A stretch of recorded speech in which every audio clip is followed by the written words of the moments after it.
Bonjour, bienvenue dans cette vidéo de la pleine lune du 3 août qui se passe dans l'axe Lion-Verseau. Et cet axe, c'est vraiment l'axe de l'amour. Finalement, le lion, c'est là où on ouvre le cœur pleinement, et ça, l'ouverture du cœur. On en parle beaucoup, c'est vrai qu'ouverture du cœur, on en parle dans les poèmes, dans les films, dans les livres spirituels. C'est quelque chose qui est extrêmement complexe et c'est quelque chose qui veut dire des millions de choses. Et donc on va découvrir encore de nouvelles choses avec cette pleine lune dans l'axe Lion-Verseau. Et le Verseau, c'est aussi un axe d'amour dans le véritable amour de l'autre. Je crois que quand on est dans le Lion, dans l'amour, on se rencontre finalement beaucoup plus soi-même, alors que dans le Verseau, en amour dans le Verseau, on rencontre véritablement l'autre, et c'est pour ça que c'est finalement si difficile à faire, un amour Verseau, un amour où on laisse l'autre complètement libre d'être qui il est. En amour, c'est multiple, c'est vrai que le mot amour, c'est finalement assez peu riche pour décrire la multitude de ce que ça veut dire et la multitude de personnes avec lesquelles on peut être en amour, avec des manifestations complètement diverses. Effectivement, il y a l'amour qu'on connaît, l'amour amoureux, mais le Verseau, il nous parle de toutes les dimensions et de toutes les strates, je dirais, de ces partages de cœur et de ces possibilités de partage de cœur avec des personnes qu'on côtoie, voilà, d'un point de vue professionnel, familial ou de manière fortuite. Tout ça, c'est des différentes strates de l'amour Verseau et qui nous permettent d'explorer de nouvelles dimensions du cœur. Alors oui, cœur, voilà, on se croirait entrer avec cette pleine lune un petit peu dans le monde des bisounours. Ça, c'était sans compter, évidemment, avec ce qui se passe entre le signe du Bélier et le signe du Capricorne. Alors le Capricorne, c'est quoi si on revient à l'essence et à ce qu'on voit un petit peu autour de nous et ce qui se passe de très très puissant et très profond dans le collectif? C'est évidemment là, avec toutes ces rétrogradations de planètes qui remettent profondément en question les structures et qui, évidemment, dans cette profonde remise en question, font, je dirais, surgir, amènent à la surface tout un tas de boue. On a l'impression que tout d'un coup, le monde est laid, qu'il y a des choses horribles, etc. Enfin, c'est pas d'aujourd'hui, j'ai envie de dire. Ça fait bien longtemps que les choses sont comme ça, et ce qui est génial, et ça, la pleine lune et les prises de conscience de la pleine lune, comme en général ça se passe, nous indiquent ça, c'est-à-dire qu'aujourd'hui, eh bien, c'est remonter à la surface pour guérir, et il s'agit aujourd'hui de se dire, voilà, oser regarder tout ça, parce que si on ne regarde pas ce qu'on ne veut pas, eh bien, ça se manifeste finalement. Si on refuse la conscience dans la matière, eh bien, voilà, notre âme qui a envie de s'incarner, notre âme qui a envie d'être complètement incarnée dans un corps qui choisit et qui choisit pas ni par défaut, ni par peur, ni par résignation. C'est encore pire, en fait, c'est pas des choix. Quand on est le choix par défaut, le choix par résignation, finalement, n'est pas un choix. Eh bien, voilà, la vie nous stimule et nous montre toutes ces parts de notre vie où finalement on n'était pas là. On était où, je sais pas, mais on n'était pas là. On était peut-être dans des illusions, dans des quêtes voilà, qui ont toute la noblesse d'être là, pourquoi pas, d'être dans des quêtes. Mais en tout cas, il y a une forme de réalité qu'on n'incarnait pas. Et la bonne nouvelle, c'est là où on va devenir complètement acteur. C'est vrai qu'on peut se sentir un petit peu effrayé par ce qui bouge. On peut se sentir dans une volonté de retenir, de se maintenir dans une forme d'ancien monde qui finalement est en train de se déliter sous nos pieds. Et donc c'est vrai qu'on peut être un peu perdu, d'où l'importance encore une fois du cœur. Là, c'est toujours la bonne nouvelle quand on a ces grosses explosions, ces grosses pertes de repères finalement, c'est que de toute façon, il n'y a pas le choix, on est obligé de revenir là, de revenir à notre centre, de revenir à nos tripes, revenir à tout l'enchaînement finalement de la verticalisation, hein, c'est-à-dire que je prends conscience de ce qui ne va pas, de ce que j'ai pas envie dans mes chakras des profondeurs, je dirais, et puis petit à petit je monte et je prends ma place dans la société, je fais des choix, je décide pour de vrai, hein, le bélier c'est vraiment un moment de décision, et puis finalement c'est là où je vais pouvoir aimer ce que je fais, aimer qui je suis, aimer mon interaction avec le monde pour spiritualiser tout ça. Mais tant qu'on n'a pas effectivement connecté avec ces types d'ombres, on ne va pas pouvoir finalement être acteur. Or là, pour ces énergies, si on veut vivre correctement ces passages qui sont quand même des sacrés défis et des sacrés challenges, voilà, il faut être acteur, quoi. Il faut en passer, à mon avis, par être pleinement là, être pleinement verticalisé, se sentir pleinement souverain et donc forcément épurer tout un tas de peurs qui sont soulevées actuellement, à commencer par la peur de mourir, la peur d'être malade, hein, toutes celles-là, il va falloir qu'on les regarde en face parce que sinon on ne prendra pas la place, hein, on ne prendra pas la place dans la vie. Hein. Tant qu'on n'a pas osé, non pas forcément regarder la mort en face, c'est pas ça, mais regarder notre terreur, hein, oser nous dire, bah oui, on est terrorisé, oui, on a très peur de ceci et de cela, de la déliquescence du corps. Le corps peut pas se sentir bien, le corps peut pas se régénérer, parce que finalement on couve encore la mort. À partir du moment où on accepte de se dire ok, bah oui, j'ai très peur, oui, je suis terrorisée, pouf, voilà, ça se libère et puis là on peut commencer à nouveau à réincarner notre force tranquille qui est capable de faire des choix éclairés, parce qu'effectivement les choix dans la panique, les choix qui sont basés sur des peurs, sur une résignation et encore une fois des choix par défaut, c'est jamais des vrais choix et c'est des choix qui sont franchement reliés à l'antivie. Et ce qui est très intéressant dans ce cheminement-là, c'est que c'est vraiment très individuel, hein. C'est pas quelque chose qu'on va pouvoir faire à la place de quelqu'un ou faire prendre conscience quelqu'un, etc. Voilà, c'est pour soi, c'est avant tout pour soi et dans le rayonnement de son propre cœur. Dans la conscience, et c'est là qu'elle est magnifique cette lune en Verseau, parce qu'elle nous ouvre à cette ère du Verseau, à la future entrée de Saturne dans le Verseau, qui va changer complètement les perspectives et qui va vraiment nous permettre d'être beaucoup plus consistants dans ce nouveau monde qu'on a envie de créer. Mais là, on est sur un passage très puissant de remonter debout, hein. Il faut vraiment le prendre comme ça, et donc de nécessiter forcément de prise de position. Donc c'est là quelles sont les énormes tensions, ces énormes tensions évidemment étant à mettre en conscience en soi, voilà, pour devenir acteur, pour devenir citoyen, pour devenir souverain, encore une fois, pour parler franchement, pour être authentique dans nos communications, sans se perdre dans des illusions, tout en étant sûr de soi, que ce monde paradisiaque, on est en train de le créer. Et c'est là quelle est la subtilité, hein, du passage de l'illusion à la création, c'est qu'on n'oublie pas nos rêves. Mais bon, voilà, là on est dans la boue, et si on n'accepte pas de voir qu'on est dans la boue, comment voulez-vous qu'on prenne nos pelles et qu'on remette la boue au bon endroit pour faire un bon compost, pour faire pousser des merveilleuses forêts? Voilà, donc comme je le disais dans la dernière vidéo, on a énormément de dossiers à traiter. Heureusement que le nœud nord est en Gémeaux, parce qu'il va nous mettre vraiment le sens sacré de l'intelligence, de l'intellect, pour sortir de toutes les manipulations mentales dans lesquelles on pourrait se laisser embarquer. Ce qui nous permet, et ça c'est vraiment génial, de nous remettre à faire pousser notre propre intelligence. C'est plus des gourous ou des intelligences extérieures qu'on va complètement gober comme ça de but en blanc et de se dire ok, ça y est, j'ai trouvé ma voie philosophique.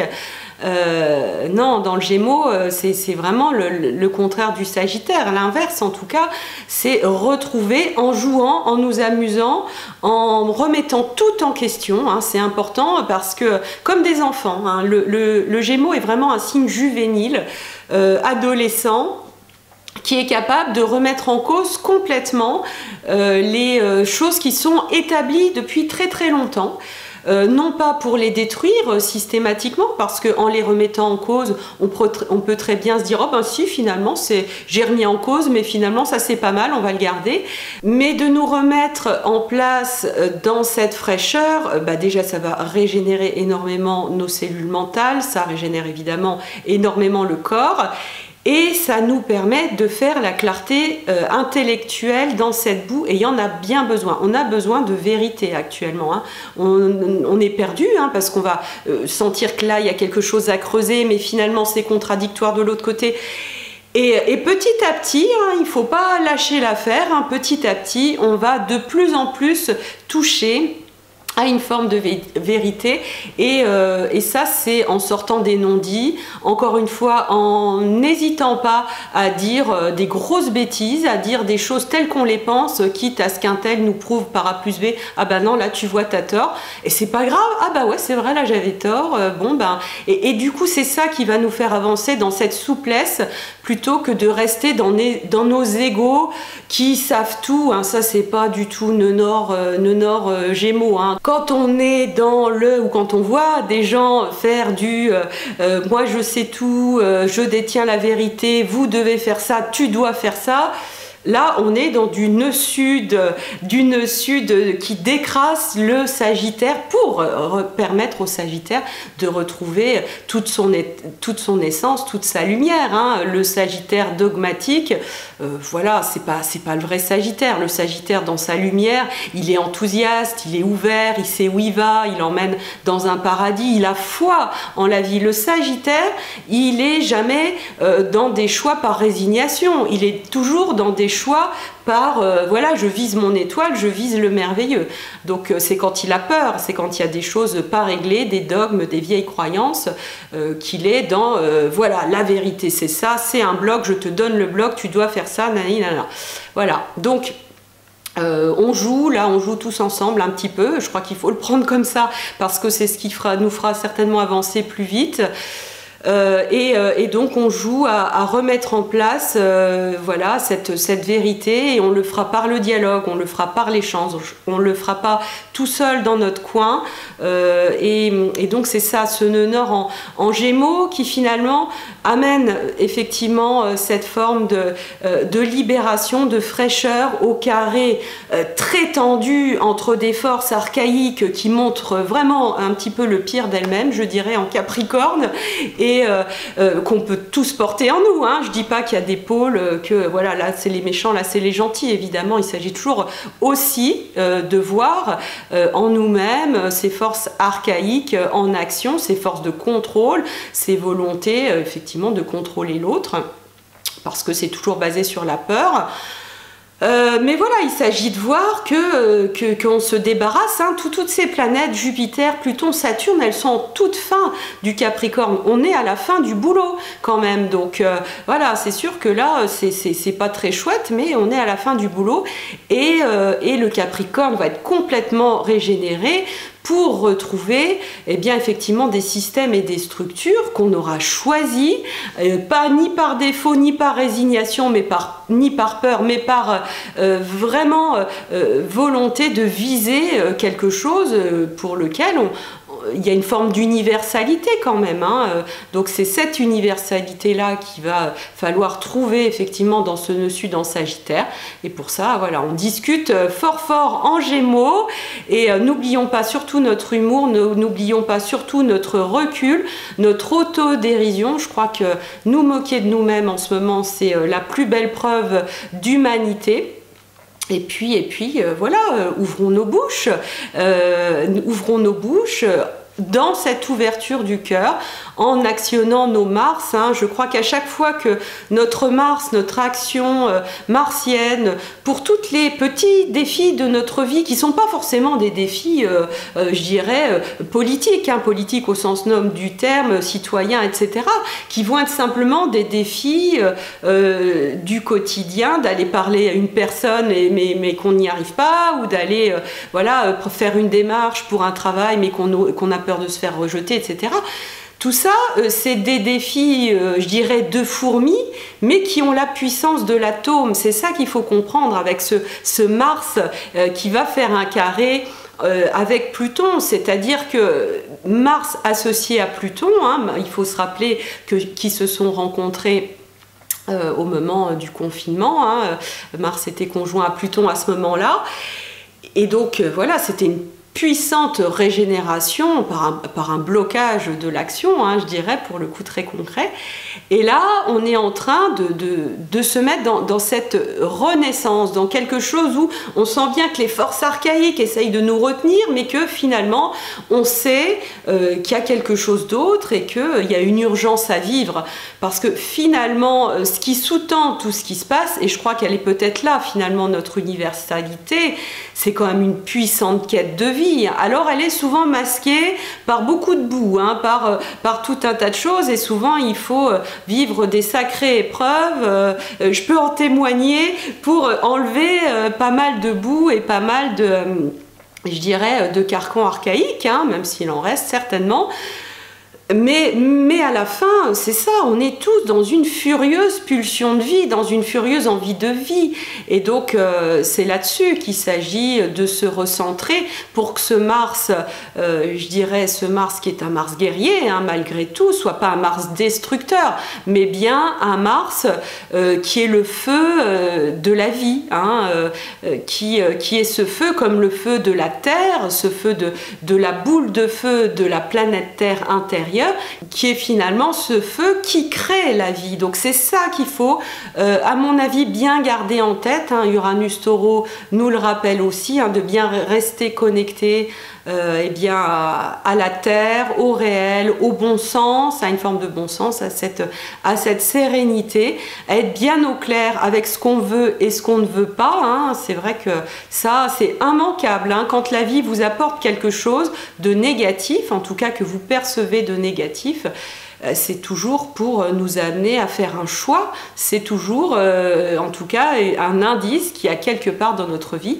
où on n'a pas choisi, où on n'a pas été pleinement acteur, et donc voilà, la vie nous amène à réagir, à retrouver notre Mars, à retrouver notre pulsion, voilà, notre pulsion d'action. Toujours dans cette ouverture du cœur, moi je crois que c'est vraiment important de beaucoup poser les mains ici, de beaucoup poser, de mettre de l'attention sur cette part de notre corps, parce que l'air de rien, notre corps, c'est une sacrée machinerie, c'est une machinerie absolument magique. On n'en a peut-être pas suffisamment parlé, et je crois qu'on n'en a même pas parlé du tout, j'ai pas du tout regardé les infos depuis des années, je dirais, donc, mais à ce que j'entends autour de moi, le miracle du corps, le miracle de la régénération, on n'en parle pas du tout, et moi c'est vraiment quelque chose que je vis à titre personnel. Donc le cœur, rien que d'être centré là, on fait vraiment des miracles, et ça réaligne toute cette mécanique finalement, plutôt que toute cette mécanique sorte comme ça un petit peu par défaut, et qu'on se laisse complètement, je dirais, prendre dans cette hypnose collective. Il faut bien, je dire, c'est pas pour rien qu'on a vu pointer un peu partout des grands spectacles d'hypnose. On voit à quel point la suggestibilité, elle est puissante, et que ça peut nous faire complètement partir dans quelque chose où finalement on est encore dans un non-choix. Donc voilà, peut-être un petit coup de claquement de doigts pour se dire ok, là on se réveille, on revient à soi déjà, on revient à soi, pas forcément dans l'écoute des dogmes et des trucs et des machins, mais je reviens à moi, ok, je prends les infos, je les ramène à moi, qu'est-ce que ça me dit? Et pour ceux de ma génération qui ont connu l'inspecteur Colombo, c'est attends, mais là j'ai cette information, il y a quand même un petit truc qui me chiffonne, etc., etc. Donc là, c'est vraiment ce moment pour être des enquêteurs, pour aller, aller remettre en question, aller remettre en question, remettre ça à l'examen de notre cœur, de nos tripes, de notre âme, et pouf, voilà, on va vraiment pleinement réaligner tout notre être et devenir extrêmement puissant. Parce que ce Mars qui est tiraillé, un de ses défauts, je dirais, une des manières où il pourrait être mal vécu, c'est dans à la fois ses frustrations et surtout dans les sentiments d'impuissance. Et le sentiment d'impuissance, il n'y a rien de plus néfaste. Hein. Quand on est dans un sentiment d'impuissance, on ne va pas faire les bons choix, on va se laisser emporter et on ne va pas être acteur de sa vie. Aujourd'hui, on a vraiment, je dirais, une mission d'être une lumière là où on est et d'être pleinement ici, maintenant, là. Et donc finalement, voilà, sortir de ce sentiment d'impuissance, c'est voilà, comprendre qu'on est effectivement des personnes extrêmement puissantes et qu'on a des pouvoirs, un pouvoir d'influence hyper important et qu'il s'agit de le prendre en main et ça le cœur sait, hein, effectivement, quand on recentre ici, quand on arrive à reconnecter ici et puis après à trouver cette magie de la connexion qu'on peut avoir aussi avec d'autres personnes, même à distance, etc. Voilà, c'est là qu'on fait vraiment de la magie et que ce corps qu'on a cru vraiment impuissant, et je crois que c'est vraiment dommage de rester là-dessus, hein, on est bien loin d'être impuissant, ce corps est merveilleux, ce corps a une immunité extraordinaire, il est capable d'une régénération extraordinaire, c'est absolument incroyable, donc il suffit juste de le regarder correctement et d'y croire, hein, de croire dans cette fabuleuse matière. Donc c'est ça aussi ce qui est possible de faire avec cette pleine lune. Voilà, pour cette pleine lune, je vous retrouve pour la prochaine nouvelle lune qui va se passer en Lion. Hein, c'est une très belle nouvelle lune, hein. Voilà, l'idée c'est qu'effectivement toutes ces tensions sont toujours des occasions de devenir créateur, acteur, intègre, parce que j'ai beaucoup maltraité le Capricorne aujourd'hui, mais voilà, l'essence du Capricorne, c'est cette magnifique intégrité qui est en train de se mettre en place avec des individus qui sont pas, voilà, qui sont sortis en tout cas d'une forme de corruption, hein, dans lesquelles on peut plonger par peur de manquer d'argent, et donc voilà, il ne s'agit pas de porter forcément le haro sur ces personnes-là, mais en tout cas en soi, de faire ce nettoyage et de revenir effectivement dans cette intégrité du Capricorne qui est extrêmement puissante et qui est inébranlable, hein. Une fois qu'on sait qu'on est intègre, il n'y a pas grand-chose qui peut nous bouleverser, il n'y a pas grand-chose qui peut nous faire plier.